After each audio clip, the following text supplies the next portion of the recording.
ਰਿਸ਼ਤੇ ਬਣਾਉਣ ਤੋਂ ਪਹਿਲਾਂ ਨਿਭਾਉਣਾ ਸਿੱਖੋ। ਅਸੀਂ ਬਣਾ ਲਏ ਰਿਸ਼ਤੇ ਬੜੇ, ਇਹ ਮੇਰੀ ਭੈਣ ਏ, ਮੇਰਾ ਭਾਈ ਏ, ਇਹ ਮੇਰਾ ਫਲਾਣਾ ਰਿਸ਼ਤੇਦਾਰ ਏ, ਮੇਰਾ ਫਲਾਣਾ ਮਿੱਤਰ ਦੋਸਤ। ਰਿਸ਼ਤੇ ਬਣਾਉਣ ਤੋਂ ਪਹਿਲਾਂ ਨਿਭਾਉਣਾ ਸਿੱਖ ਲੈ।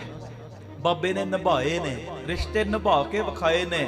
ਗੁਰੂ ਨਾਨਕ ਦੇ ਮੂੰਹ ਦੇ ਉੱਤੇ ਚਪੇੜ ਮਾਰਦੇ ਨੇ ਪਿਤਾ ਕਾਲੂ ਜੀ, ਪਰ ਗੁਰੂ ਨਾਨਕ ਨੇ ਰਿਸ਼ਤਾ ਤੋੜਿਆ ਨਹੀਂ, ਨਿਭਾ ਕੇ ਵਿਖਾਇਆ। ਪਿਓ ਦੇ ਅੱਗੇ ਕੋਈ ਡਾਂਗ ਸੋਟਾ ਨਹੀਂ ਚਲਾਇਆ ਕਿ ਤੁਸੀਂ ਮੈਨੂੰ ਮਾਰਿਆ, ਕਿਉਂ ਮਾਰਿਆ। ਕੋਈ ਜ਼ੁਬਾਨ ਨਹੀਂ ਚਲਾਈ, ਕੋਈ ਬੁਰੇ ਬੋਲ ਨਹੀਂ ਬੋਲੇ, ਪਿਤਾ ਨੂੰ ਕੋਈ ਅਪ ਸ਼ਬਦ ਨਹੀਂ ਬੋਲੇ। ਰਿਸ਼ਤੇ ਨਿਭਾਏ ਨੇ।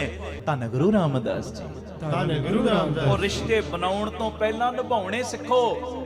ਇੱਧਰ ਗੱਲ ਲੈ ਲਓ, ਇਹ ਵਾਲੀ ਬਾਪੂ ਨਾਲ ਰਿਸ਼ਤਾ ਬਣਾ ਰਹੇ ਹੋ ਨਾ, ਇਹਦੇ ਨਾਲ ਵੀ ਨਿਭਾਉਣਾ ਸਿੱਖ ਲਓ। ਇੱਧਰ ਨਿਭੇਗੀ ਉਦੋਂ ਜਦੋਂ ਅਸੀਂ ਥੋੜਾ ਬਹੁਤਾ ਇਹਨਾਂ ਦੇ ਇਸ਼ਾਰਿਆਂ ਤੇ ਨੱਚਣਾ, ਭਾਵ ਬਚਨ ਕਮਾਉਣੇ ਸ਼ੁਰੂ ਕਰ ਦਿਆਂਗੇ। ਖੁਦ ਧੰਨ ਗੁਰੂ ਰਾਮਦਾਸ ਜੀ।